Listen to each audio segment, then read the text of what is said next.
Welcome to Kenton's videos. Enjoy the video. In this video, I will explain how to file a 941 form. This essential IRS form helps employers report federal income tax, Social Security tax, and Medicare tax withheld from employee paychecks. You'll also report your own share of Social Security and Medicare taxes. This form is filed 4 times a year, on a quarterly basis, ensuring your business remains compliant with federal tax regulations. Let's get started with the key information you'll need. When preparing your Form 941, you'll need to gather specific financial data.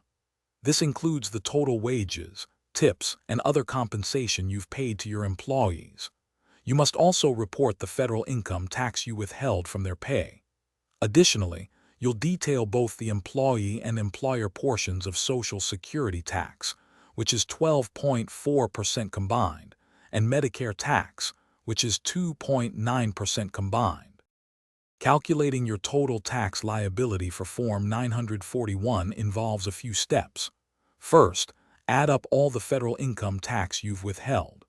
Then, calculate the Social Security tax, which is 12.4% of taxable wages, split evenly between employer and employee.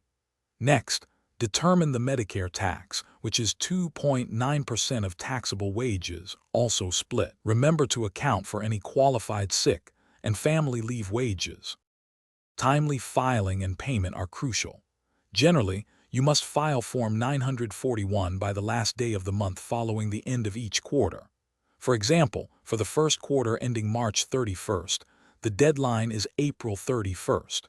You'll typically deposit your federal taxes using the Electronic Federal Tax Payment System, or EFTPS. Your deposit schedule, whether monthly or semi-weekly, depends on your total tax liability. Always keep thorough records for at least 4 years. Thanks for watching. Consider subscribing if we helped you.